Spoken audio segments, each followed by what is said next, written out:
Hey friends, welcome back. So good to have you here today. Today should be a nice quick video because we are just going to hit one topic and one topic only, and that is falling and falling safely. So this will pretty much work for all forearm stands, headstands mostly, and handstands as well. But I'm going to show it to you in forearm stand because that can be kind of the most difficult one to fall out of, I think, because your forearms are kind of plastered to the floor. So do this for any of those postures. It'll totally work for any of them, but I want you to feel confident in your falling because falling's going to happen. It's going to happen all the time. People that want to learn how to get upside down and do inversions like headstand, forearm stand, and handstand, you better get pretty well acquainted with falling because it's going to happen. And it's going to happen all the time. I have fallen 2 or 3 times, way more than I've nailed my postures. So I'm cool with falling, it happens, and I want you to feel safe in your falling too, because then you're going to feel so much more safe and determined and focused when you are in your practice, when you're doing your inversions, because falling, it's no big deal. So let's pretend you don't know how to forearm stand, but you're trying to learn how to, and you're like, ooh, but what if I fall? I got you. You're gonna fall. Let's just let that go.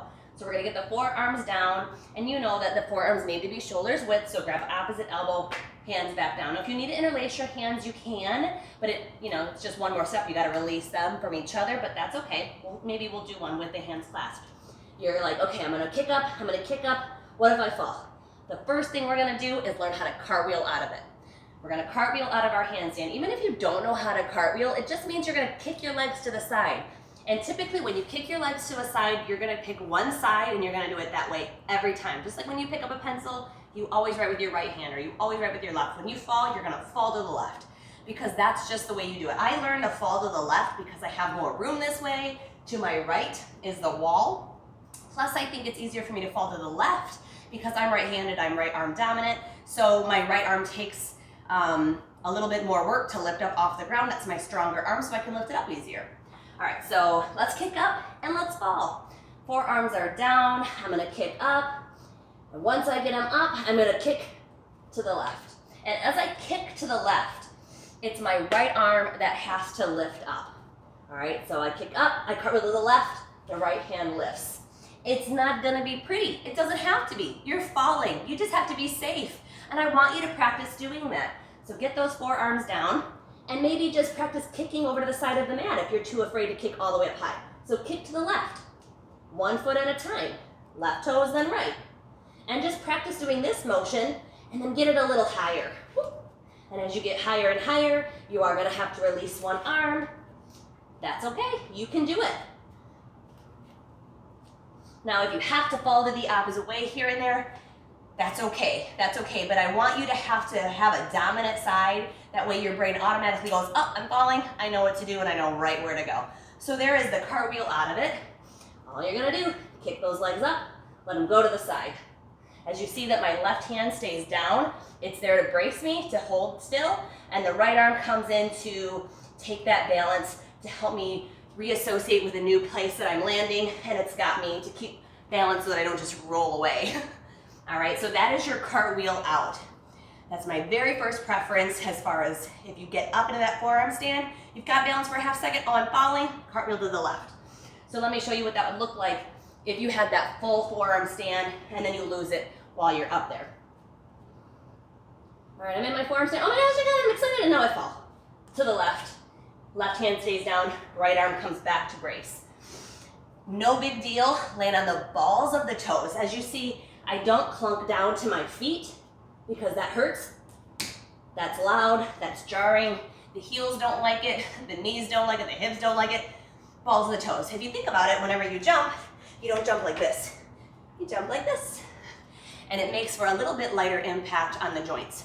So in the beginning, that may be hard to do because falling is kind of crazy, but I promise you'll get a lot of practice at it because you're really gonna go at this good and practice your inversion so you'll have lots of opportunities to fall. So jump off of the balls of the toes, land on the balls of the toes. All right, so there's your cartwheel. I'm up, no I'm not. I fall to the left. You're welcome to steal my side and take on the left if you're right hand dominant, but do what works for you and you'll find out very quickly what side feels more natural for you. Maybe practice this on carpet or in the grass first. That way, if you do fall, it's really not too big of a deal. I have a cement floor. It's not the most forgiving. I've fallen like I said, a lot more than I've nailed it, and that just is gonna be part of the journey. So maybe practice in a place that feels a little bit easier.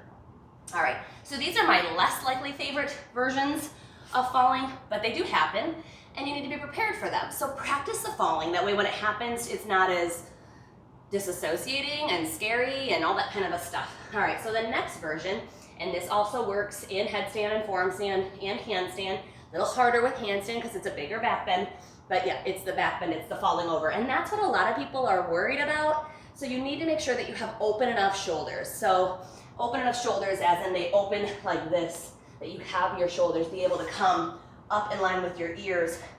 And you don't have to have this perfect back bend. You just have to not fall right on your head, right? It doesn't have to be the most beautiful back bend you've ever seen. It's just there to catch you. All right, so let's get up into that forearm stand. This is usually when people are able to kick up high enough, but they overkick. They kick too high and then boom, they fall right over. This is what I see with people that try to jump into their inversions, and they have little control, so they go all the way over. So that's what we're gonna work on. Make sure that you have opposite elbow, your shoulders width, and then, okay, I got my forearm stand, I'm up, oh my gosh, I'm too high! All the way over. But I don't know if you saw, again, I landed on the balls of the toes, and it didn't have to be this really pretty back bend. It was just there to save me and protect me, and so that my shoulders didn't get smashed into the ground and rolled over my neck funny and all that awful stuff. So that's something to practice if you have a really good back bend already and your shoulders are open. But what I want you to think about is it doesn't have to be beautiful, and let the knees bend to take on that impact, to take on that fall. Land on the balls of the toes. Don't close your eyes, breathe through it. Maybe record these kinds of things so that you see what they look like when they happen. That way, in your mind's eye, maybe it seems really, really scary and you're like, I could never. So if you watch the video of you doing it on the carpet or in the grass, you're like, oh, that didn't actually look that bad. I actually did pretty good at that. Maybe I'm pretty good at back bends and I didn't even know it. So that's something that you have to practice. And I would recommend that if you're going to fall into a back bend, like, oh my gosh, I'm losing it, one leg, then the other. And slowly lower down, get yourself together, laugh at it because it's no big deal, and get back up and go on to the next thing. My least favorite version of falling, and I'm 40, my spine is not, a 20-year-old spine anymore, but I can still do this version. I don't like to, but maybe it'll work for you.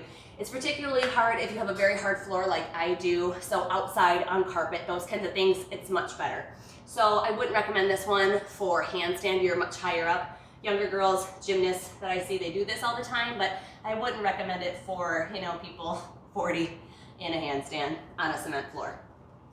So I'm gonna move way back here because it's the tuck the chin and roll method. So it works for headstand and it works for forearm stand. You're up here, you're feeling like, oh my gosh, I'm losing it, I'm losing it. Look behind you, tuck the chin, and roll. A little harder because I got these plants here, I don't want to kick them over. But what you want to do is tuck the chin, that way you roll over the back of the neck and you don't hurt your neck and your head. You look towards your belly button, round your spine, and roll down. That's definitely one that can be a little like, woo. I mean, even me, that wasn't like the smoothest landing. I didn't roll enough as I'd like, it's a little bit funky. I don't practice it a whole lot because it's not my favorite, but it's a lot better than completely collapsing in on yourself and really jacking up your neck in a bad way. So tuck, tuck, tuck, roll, roll, roll. Another one that would feel a lot better on the grass, but you can totally do it. Once your arms are down flat, you can definitely fit your head right through them. I remember thinking the first time I did this, like, it doesn't work, I can't fit through my arms. But all that has to fit through your arms is your head. So I'm gonna give myself as much room as possible. Get that forearm stand or that headstand. Oh my gosh, I'm going down. Look, chin, round and roll. Anyway, so those are the main ways that I fall when I'm doing my inversion practice.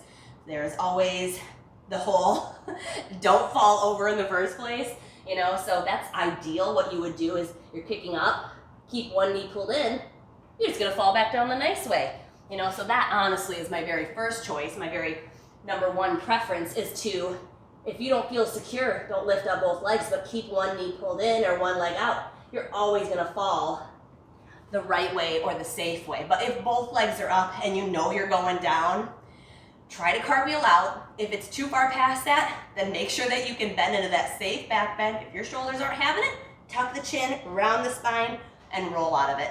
But they do take practice. They take practice and they take a little bit of bravery, because letting go can be scary, but learning how to fly can feel really, really amazing.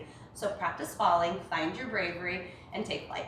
I hope that helped you and you feel a little bit more secure, because falling is going to happen. If this helped you at all, please leave a comment. Make sure that you like and subscribe. Follow me on social medias like TikTok and Instagram. My name's Kelsey. I'll be there too. Drink your water and have an amazing day. Namaste.